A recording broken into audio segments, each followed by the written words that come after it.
अस्सलामु अलैकुम वरहमतुल्लाहि वबरकातुहू। आज फिर से मैं आप लोगों की खिदमत में शाही इमाम पंजाब का बड़ा ही खूबसूरत बयान लेकर हाजिर हूँ, जिसका उन्वान है कि घरों के अंदर झगड़े कैसे ख़त्म किए जाए।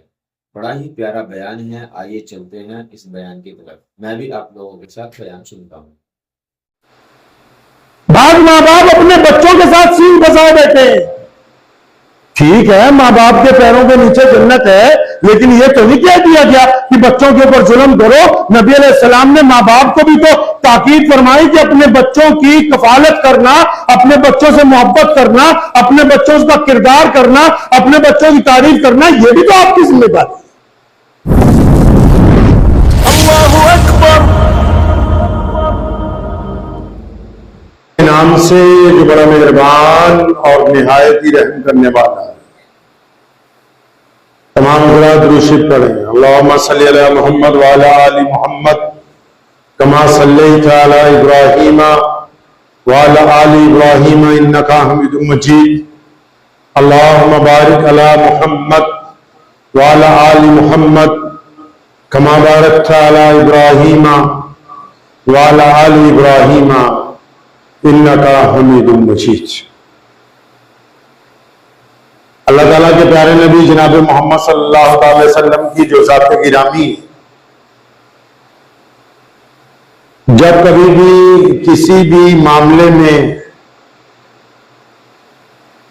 अल्लाह के नबी अलैहिस्सलाम से दुनिया का कोई भी इंसान रहनुमाई हासिल करना चाहता है तो पैगंबर आज़म अलैहिस्सलाम ने जिंदगी जीने के तमाम जो तरीके हैं वो इंसानों को अता फरमाती है। गुज़िश्ता 2 दिन पहले अपने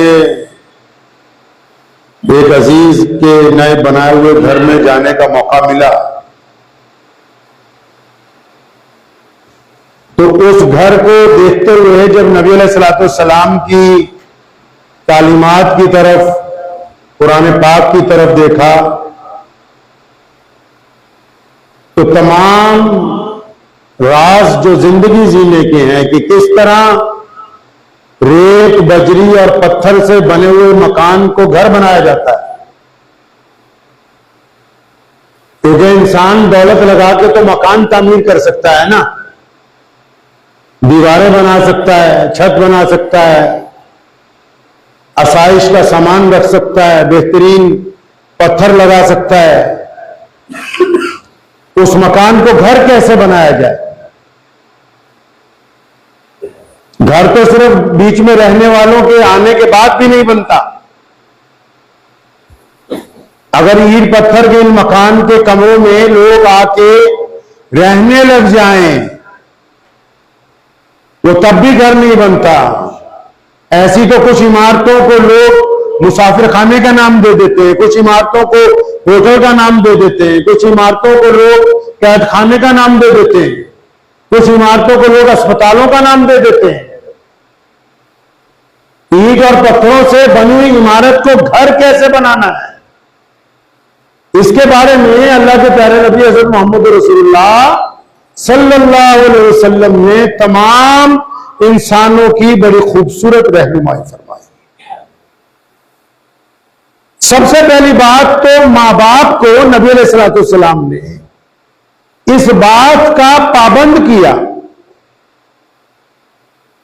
कि आपने जब अपनी औलाद का रिश्ता करना है, अपने बेटे का, अपनी बेटी का जब रिश्ता करना है, तो लड़का या लड़की के हुस्न को 1 नंबर नहीं देना।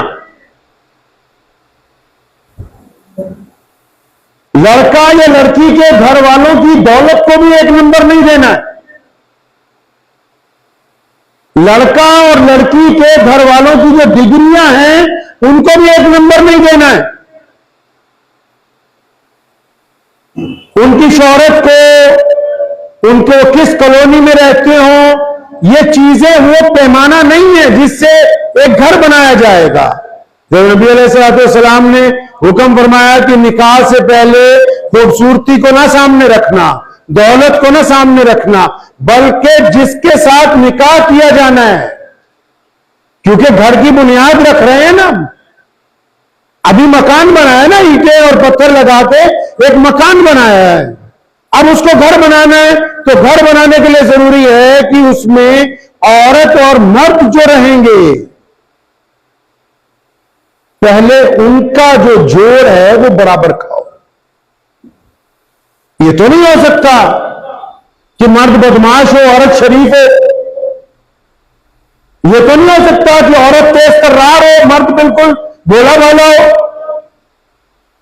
ये तो नहीं हो सकता कि मर्द करोड़पति हो, औरत झुग्गी से ले आए हो, और ये भी नहीं हो सकता कि औरत अरबपति हो, मर्द किसी झुग्गी से ले आए उसके लिए।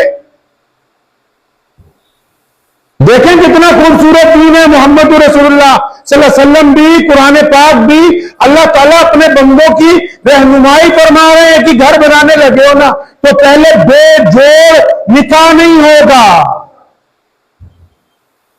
निकाह में बराबरी नहीं देखी जाएगी, निकाह में रंग रूप नहीं देखा जाएगा, निकाह के अंदर दौलत के मियार को नहीं देखा जाएगा। एक ताबी है हजरत सईद अलैहि रहमा, बड़े मशहूर ताबियों में से, शेखुल हदीस है अपने दौर के। बादशाह ने अपनी बेटी का रिश्ता भेजा, बेटे का रिश्ता भेजा अपने, कि आपकी बेटी बड़ी आलिमा है और मेरे बेटे के साथ निकाह कर दीजिए।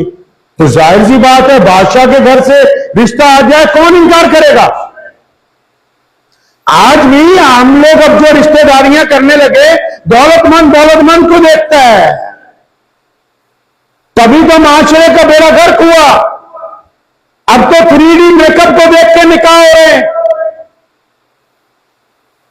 अब तो कपड़ों को देख के निकाह हो रहे हैं, गाड़ियों को देख के। अरे घर बनाने जा रहे हो भाई, ये ईंट और पत्थर का मकान उस वक्त तक अहमियत नहीं रखेगा जब तक इसमें एक खूबसूरत मियां बीवी, जिनका दिल एक जैसा हो, जिनका किरदार एक जैसा हो, जो एक तरह सोचते हो, जो एक तरह एहतराम करते हो, जो दुख दर्द में एक दूसरे के साथी बनने की हिम्मत रखते हो। कुरान ने फलसफा बयान कर दिया, क्या कहा?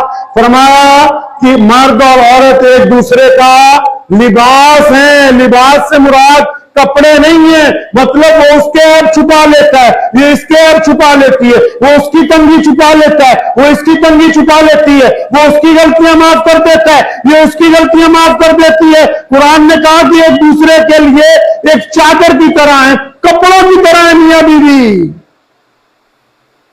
आजकल तो निकाह हो रहे हैं। अभी एक शादी में जाना हुआ, मेरे यहाँ गैर मुस्लिम दोस्त हैं, कई करोड़ रुपए लगा के शादी की, और एक हफ्ते बाद ही हम दोनों इकट्ठे पढ़े स्कूल में, उनका मुझे फोन आया कि वो जिस बिटिया की शादी की थी तो नाराज होकर वापिस आ गई। दौलत मियार नहीं हो सकता है। मोहम्मद रसूलुल्लाह ने खूबसूरत तरीका बताया कि घर बनाने जा रहे हो, अब जो मियां बीवी लेके आने हैं उनकी कसौटी दीन होगा, उनकी कसौटी एक दूसरे के साथ इखलाक, उनका किरदार, उनकी नमाजें, उनका बोलना चालना, उनकी आपस के अंदर तरबियत। अब अच्छे तरबियत वाले माँ बाप जिस घर के अंदर मिल गए हो तो फिर उनको क्या चाहिए? फिर कुरान पाक ने घर बनाने के सिलसिले में उन माँ बाप की औलाद को पहले ही कह दिया नबी अलैहि सलाम ने कि सुनो, ये तुम्हारी माँ जो है ना, इसके पैरों में जन्नत है। ये क्यों कहा कि मां के पैरों में जन्नत है? ताकि जिस घर में जन्नत है तो उस घर के लोग उस जन्नत की कदर करने वाले हों। ये घर को खूबसूरत बनाने की तरतीब बयान की जा रही है, और मैं मां के पैरों के नीचे जन्नत है, ताकि बेटे को, बेटी को पता लग जाए कि अम्मा जी के फैसलों से इख्तलाफ नहीं करना, अम्मा जी की बात को तस्लीम करना है। अम्मा क्योंकि हमारी अच्छाई और बुराई हमसे बेहतर जानती है, क्योंकि इसके पैरों के नीचे जन्नत है, तो हमको अपनी जन्नत के साथ बगावत नहीं करनी। फिर साथ में नबी अलैहि सलाम ने फरमा दिया, क्या फरमाया? बाप जन्नत का दरवाजा है। दरवाजे में कैसे दाखिल होगा भाई?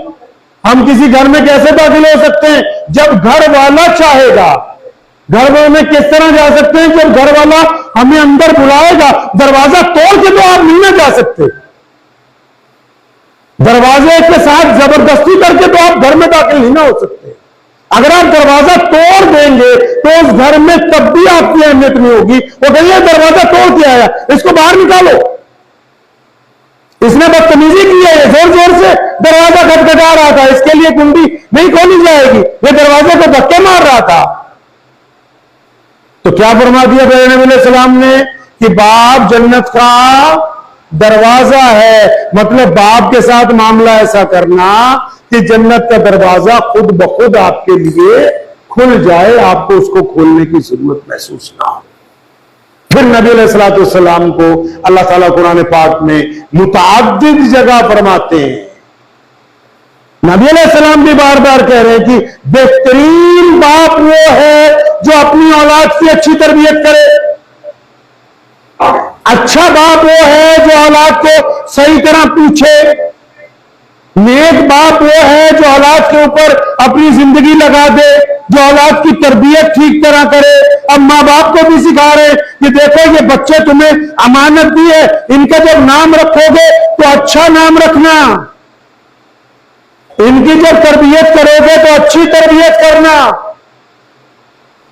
उससे बेहतर बाप दुनिया में हो नहीं सकता जो अपनी औलाद को बेहतरीन तरबियत देने वाला हो। आजकल तो माँ बाप चाहते हैं, आजकल छोटे छोटे लोग, अब देखें आप वृद्ध आश्रमों की तादाद बढ़ रही है जिसको हम ओल्ड होम कहते हैं। क्यों? क्योंकि हजरत मोहम्मद रसूलुल्लाह सल्लल्लाहु अलैहि वसल्लम ये चाहते हैं, अल्लाह ने ये दस्तूर बनाया। अंग्रेज इस बात को समझते हैं, अरब के लोग इस बात को समझते हैं, क्योंकि भारत में हम लोग ज्यादा एडवांस बन गए। जाइए यूरोप में, अरब में बच्चा 5-6 साल का हो जाता, कहां है बच्चा? बच्चा घर पे है जी। कहां है बच्चा? बच्चा अब्बू के कंधों पे बैठा है। बच्चा कहां है? बच्चा अम्मी जी की छाती से लिपटा हुआ। बच्चा कहां है? बच्चा अपने भाई बहनों के साथ खेल रहा है। और हमारे यहाँ 2-2.5 साल का बच्चा, माँ बाप कहते हैं यार इस मुसीबत को कौन पालेगा, चलो इसको छोटा जो स्कूल होता है जिसमें कुछ लेना नहीं कुछ देना नहीं, बस सुबह छोड़ के आओ इसको। इस बच्चे को प्ले वे स्कूल में छोड़ो, 2 साल का हो गया, 2.5 साल का हो गया, प्ले वे स्कूल में छोड़ो, हम पैसे दे देंगे। मां कहती मेरे पल्ले से उतारो। अरे जिस बच्चे की मोहब्बत 2 साल के वक्त से स्कूल को दे दी गई हो, जिस बच्चे को जब ये सीखना था कि मेरा खून इनकी रगों में से आया है, मेरी रूह में इनकी रूह समाई हुई है, तुमने अपने बच्चों को उठा के ओल्ड होम में ले जाकर फेंक दिया। अब जब वो जवान हो रहे तो उनके दिल में तुम्हारी वो मोहब्बत नहीं है, उनके दिल में वो कशिश नहीं है, उनके दिल में माँ बाप का वो एहतराम नहीं। क्यों? हाँ यार बच्चा है, इसको पहले प्ले वे में भेजो, फिर इसको डे बोर्डिंग के अंदर भेजो, ज्यादा पैसे तो बोर्डिंग स्कूल में भेज दो, चलो मदरसे में छोड़ के आओ 200-500 किलोमीटर पे, वहीं इसको 5-6 साल को छोड़ो, जब 20 साल का होगा तो आएगा। उसको तो 20 साल में भूल ही गया कि बाप की शफकत क्या होती है, माओ की मोहब्बत क्या होती है, दादा दादी कौन होते हैं, चाचा चाची किस शय का नाम है, बड़ा भाई क्या होता है, छोटा भाई क्या होता है। मोहम्मद रसूलुल्लाह सल्लल्लाहु अलैहि वसल्लम ने बच्चों की तरबियत अपने घर में की है, अपनी मस्जिद में की है। ये आज के जदीद दौर का इंसान है जो चाहता है कि बच्चों को अपने घर से दूर कर दिया जाए। तो फिर ये ईंट पत्थरों का मकान ही रह जाएगा ना जी। अल्लाह ताला बार बार हमें तालीम देता है, बेटी है, अल्लाह ताला हमें सिखा रहे हैं बार बार कि अपने बच्चों के पेट में दोज़ख मत भरना। मतलब अगर आप चाहते हैं कि ईंट पत्थर का मकान ये घर बना रहे तो अपने बच्चों के मुंह में हराम के लुक़मे मत डालना ले जाके,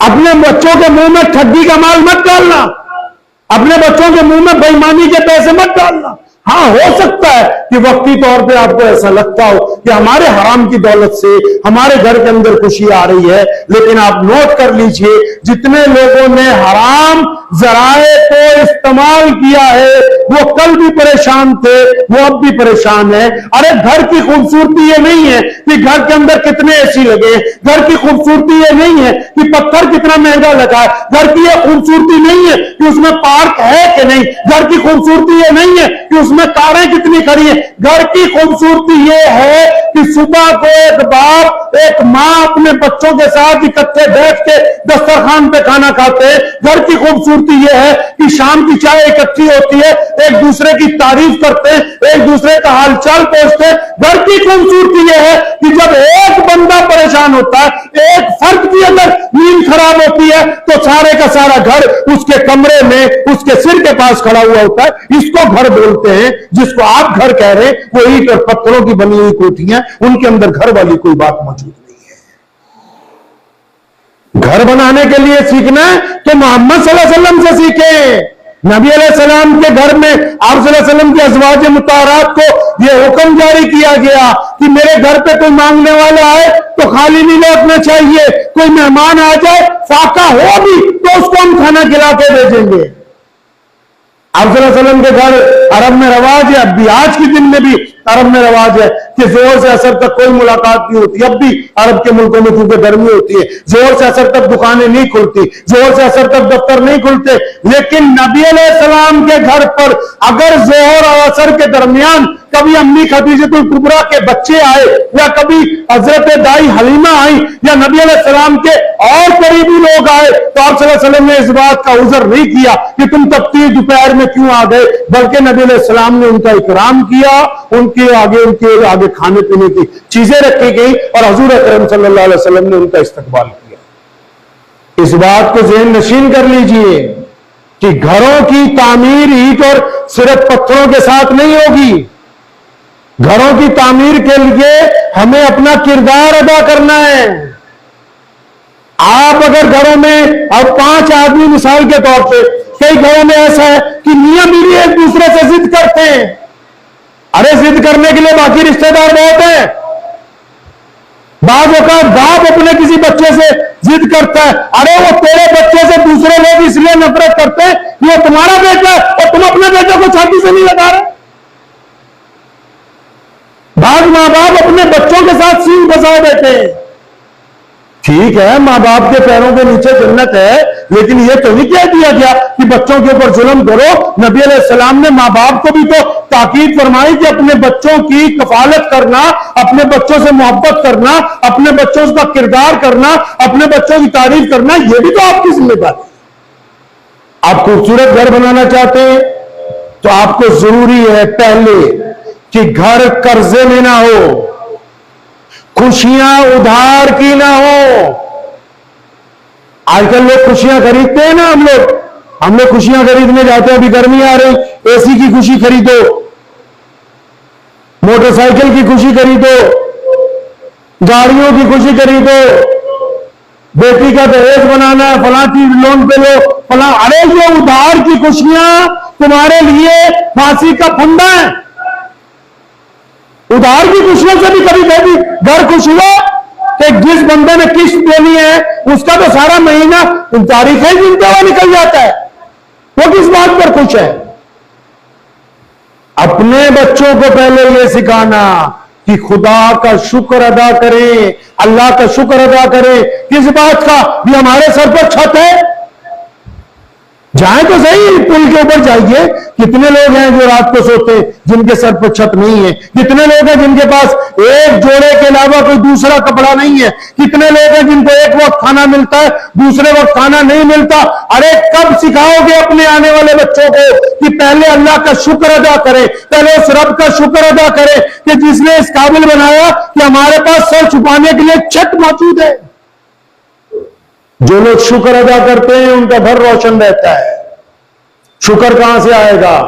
शुक्र तो इबादत से आएगा ना।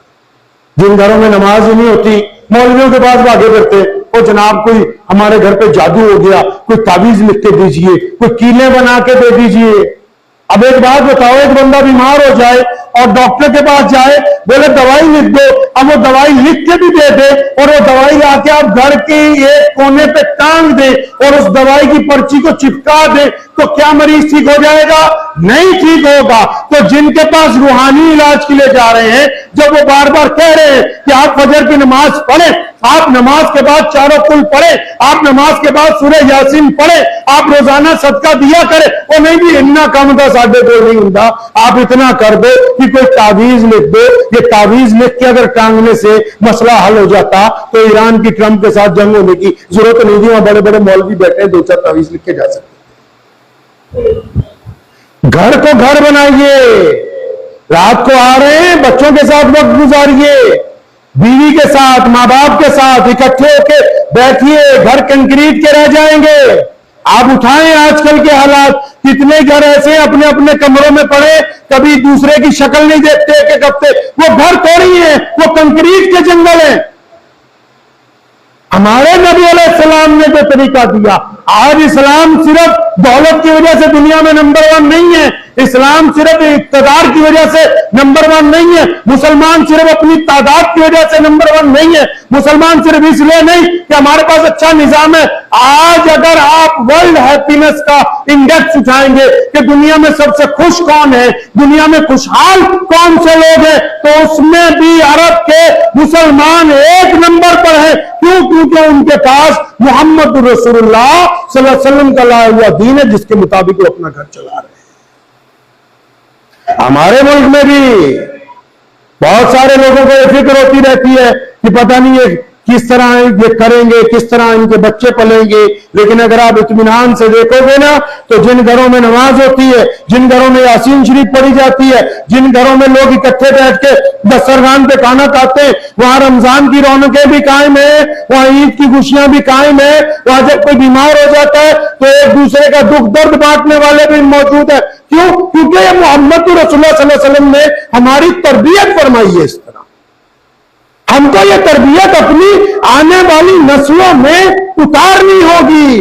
और अगर कुछ घर ऐसे हैं जिनके अंदर नमूशी है, कुछ घर ऐसे हैं जिनके अंदर खामोशी है, कुछ घर ऐसे हैं जिनमें नहुसत है, तो उसकी पहली वजह कि उस घर के बड़े हसद के मरीज हैं। उसकी पहली वजह यह है कि घर के कुछ लोग हसद के मरीज हो गए, जल रहे, बस अपने ही बच्चों से फूके जा रहे हैं, अपने भाई बहनों से फूके जा रहे हैं। दूसरी वजह, या तो घर में कुछ ऐसे लोग मौजूद हैं जो 24 घंटे दूसरों को ताना देके उनके दिल को तकलीफ पहुंचाते हैं। जिस घर में रोजाना हसद होगा, ताने दिए जाएंगे, तो घर के लोग जो हैं वो खुशहाल नहीं होंगे। क्यों? अगला कुछ मेहनत करके आपके लिए कुछ लेके आया, उसने अपनी कुर्बानी पेश की, अब आपने आते ही उस पर ताना मार दिया या एतराज कर दिया, क्योंकि आप चाहते हैं कि उसका दिल फूक जाए। जिन घरों में हसद करने वाले लोग हैं, सुनो कान खोल के, तुम ये चाहते हो कि तुम्हारे घर में कुछ लोगों का दिल पुकारे, तुम ये चाहते हो कि तुम्हारे घर में कुछ लोग जलील हो जाए। कुरान ने कहा वही लुल्ली कुल्ली हुमाजा बिल हुमाजा, कि वैल और तबाही है उन लोगों के लिए जो दूसरों के ऐब तलाश करते हैं, फिर उन ऐबों को आगे सप्लाई करते हैं। अल्लाह फरमाते हैं क़यामत वाले दिन जिस तरह तुम टच मोबाइल पर उंगली मारते हो ना तो व्हाट्सएप खुलता है, उंगली मारते हो तो फेसबुक खुलती है, उंगली मारते हो इंस्टाग्राम खुलता है। अल्लाह फरमाते हैं कुरान पाक में कि हम एक ऐसी आग जलाएंगे जो सिर्फ इसके दिल के अंदर जलेगी, दिल के अंदर आग का गोला पैदा होगा, ये तड़पेगा, ये चीखेगा और ये सवाल करेगा, मेरे रब मेरे दिल में क्यों आग लगा दी गई, क्यों अंगारे भड़का दिए गए। तो उस वक्त इसको बताया जाएगा क्योंकि तू दुनिया में दूसरों के दिलों को तकलीफ पहुंचाता था, दूसरों के दिलों को ताना मार के फूंकता था, इसलिए आज तेरे दिल में आग लगाइए ताकि तुझे पता लग जाए कि उस तकलीफ का अंदाजा क्या होता है। दूसरे लोग थोड़ी बाहर से आके आपका घर अच्छा कर देंगे भाई, पहले सब्र और शुक्र करें और फिर अपने ही घर वालों की एप्रिशिएट करना है, उनको अपने बच्चों की तारीफ करनी है, बच्चों को अपने मां बाप की तारीफ करनी है। लोग क्या करते हैं, जो बच्चा 100% नंबर लेके आता है, लोग उसकी तारीफ करते हैं। हमारे नबी अलैहिस्सलाम ने जो जीत गए उनकी तो तारीफ की, जो रेस में पीछे रह गए, जो पिछड़ गए, जो गिर गए, जो मासूर हो गए, जिनके दिल तोड़ दिए गए, जिनको निकाल दिया गया, जिनको दुत्कार दिया गया, मोहम्मद रसूलुल्लाह ने उनको उठा के छाती से लगा लिया कि तुम भी अल्लाह की मखलूक हो, मैं तुम्हारी भी तारीफ करता हूं कि तुम अल्लाह की मखलूक हो, हम तुम्हारा भी साथ देने के लिए तैयार हैं। खूबसूरत लोगों से तो सारे ही प्यार करते हैं, बड़े से तो सारे ही प्यार करते हैं, मंत्रियों को तो सब लोग चाहते हैं, मशहूर लोगों के साथ तो हर बंदा चाहता है। अरे तुम्हारे घर के अंदर जो तुमसे कमतर है, तुम्हारे पड़ोस के अंदर जो तुमसे कमतर है, तुम्हें क्योंकि तुम्हारा घर जन्नत है, उसमें मां रहती है, तुम्हारे घर में जन्नत का दरवाजा है, तुम्हारे घर में अल्लाह की रहमत है बेटी के नाम से, अल्लाह तबारक तआला की नेमत अल्लाह ने बेटे की शक्ल में अता फरमा रखी, तुम्हारे घर में रिस्के हलाल पहुंच रहा है, गर्चे उसकी दीवारें कीमती नहीं है, लेकिन अगर घर वाले पंजगाना नमाजी हैं, घर वाले इसके हलाल खाते हैं, घर वाले आई हुई सूखी रोटी में से गरीब को भी कुछ ना कुछ देते हैं, तो वो घर दुनिया के अंदर भी जन्नत का नमूना, क्योंकि मोहम्मद रसूलुल्लाह सल्लल्लाहु अलैहि वसल्लम के तरीके से चलता है। अपने घर को देखना है, दूसरों को देख के मेरे अब्बू जी शेर सलाम मौलाना हबीब रहमान सानी लुधियानवी रहमतुल्लाह अलैह अक्सर सानू कहने में से दूजिया दे जवान मां को देख के अपने बुढ़े ना मार लियो। समझाने के लिए लोगों को, जो लोग रोजाना मजलिस में आते थे, मतलब वो दूसरे का कीमती घर देख के अपना घर ना उजाड़ लिए, दूसरे के खूबसूरत बच्चों को देख के अपने बच्चों से नफरत न करने लगी है, दूसरे की अपडेट बीवी देख के अपनी बीवी के साथ नाराजगी का इजहार न करने लग पड़ना, क्योंकि जो अल्लाह ने तुमको दिया है लोगों के पास वो भी नहीं है। कितने लोग अस्पताल में पड़े हुए हैं जिंदगी और मौत की कशमकश के दरमियान, कितने लोग हैं जो 20 सालों से जेलों के अंदर बैठे, जिन्होंने जिंदगी बाहर की कभी नहीं देखी है, कितने लोग हैं जो सफर में हैं, जो खत्म होने को नहीं आता, कितने लोग हैं जो 17 साल से नौकरी कर रहे हैं, मोहताजी की जिंदगी गुजार रहे हैं, कितने लोग हैं जिनके हाथ पांव मुकम्मल नहीं है। अल्लाह ताला ने आपको इतनी नेमतों से नवाजा है, मुकम्मल जिस्म अता किया और अल्लाह ने हिम्मत अता की रिस्के हलाल कमाने की, आप फिर भी खुद ना शुक्र अदा करें, अपने बच्चों को शुक्र अदा करना ना सिखाएं, तो फिर घर किस तरह खूबसूरत बनेगा। ये इस्लाम है, सिर्फ नमाज पढ़ने का तरीका नहीं है। इसी नमाज में घर की खूबसूरती अल्लाह तबारक व तआला ने पोशीदा रखी है, इसी नमाज में सखावत है, इसी नमाज में मोहब्बत है, इसी नमाज में हिम्मत है, इसी नमाज में जुर्रत है, इस नमाज में इस्तकामत है, जो घर को घर बना रही है, मकान नहीं रहने देती। सिर्फ आप कई घरों में जाएं, आपको बड़ी खुशी होगी, अचानक वैसे ही आपको महसूस होना लगेगा कि यहां सुकून है। क्यों? क्योंकि घर के लोग हसद नहीं कर रहे। क्यों सुकून है घर में? क्योंकि घर वाले नमाज वक्त पर पढ़ते हैं। क्यों सुकून है घर में? क्योंकि हराम माल घर में नहीं आने दे रहे। क्यों सुकून है? क्योंकि पड़ोसी के साथ लड़ाई नहीं है। देखें अपने नबी अलैहिस्सलाम को, कुर्बान जाऊं, कायनात में कोई मुकाबला नहीं मोहम्मद रसूलुल्लाह सल्लल्लाहु अलैहि वसल्लम का। आज तक दुनिया का कुफर पीछे पीछे, खूबसूरत घर बनाने के लिए जब सब कुछ सिखा दिया तो सारे साहबा को बुला के कहा, फरमाया इधर आओ, तुम्हें एक बात बताता हूं, वो बंदा मुसलमान नहीं। साहबा घबरा गए। फरमाया तुम्हें एक बात बताता हूं, वो बंदा ईमान वाला नहीं। साहबा परेशान हो गए। फरमाया इधर आओ, तुम्हें एक बात बताता हूं, वो बंदा अच्छा नहीं होता। या रसूलल्लाह कौन? फरमाया जिसकी अपने पड़ोसियों से न बनती हो, जिसके पड़ोसी उससे डरते हो, वो अच्छा नहीं होता। क्योंकि मेरे और आपके नबी सल्लल्लाहु अलैहि वसल्लम ये जानते हैं कि जब घर खूबसूरत बनाना है, जब मियां बीवी एक दूसरे का पर्दा बनेंगे, जब मां के पैरों के नीचे जन्नत होगी, जब बाप जन्नत का दरवाजा बनके दरवाजे को खोल के रखेगा, जब बेटी अल्लाह की रहमत बनके उस घर में चहचहाएगी, जब बेटे अल्लाह की मदद के साथ अपने बाप के कंधे से कंधा मिला के खड़े होंगे, तो अल्लाह के रसूल सल्लल्लाहु अलैहि वसल्लम ये भी चाहते हैं कि इस खूबसूरत घर वालों का अपने पड़ोसी के साथ, पड़ोसी चाहे हिंदू है, पड़ोसी चाहे सिख है, पड़ोसी चाहे दलित है, पड़ोसी चाहे जैनी है, पड़ोसी चाहे बौद्धी है, पड़ोसी चाहे किसी भी मजहब का मानने वाला है, मेरे नबी मोहम्मद सल्लल्लाहु अलैहि वसल्लम चाहते हैं कि क्योंकि घर अब खूबसूरत है तो घर की खूबसूरती पड़ोस तक जानी चाहिए, उनके साथ किसी नाराजगी का इजहार नहीं होना चाहिए। इस दीन के लिए अल्लाह का शुक्र अदा किया करो, रोजाना अल्लाह का शुक्र अदा किया करो। अल्लाह ने हमें मुसलमान बनाया है, ये मामूली बात नहीं है, और मुसलमान होना मामूली बात नहीं। वैसे भी देख लो, सारी दुनिया इस्लाम के पीछे, इस्लाम सबसे आगे, कोई मामूली बात नहीं है।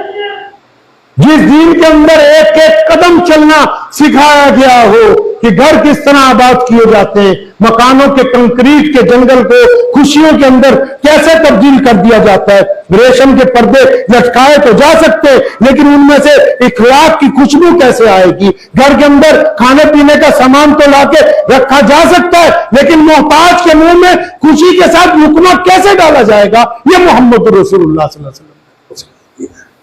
तो कोशिश करेंगे इंशाअल्लाह, अपने अपने घर का सर्वे करना है। अब घर में एक बंदा खराब है, पता कौन? घर का सरबराह।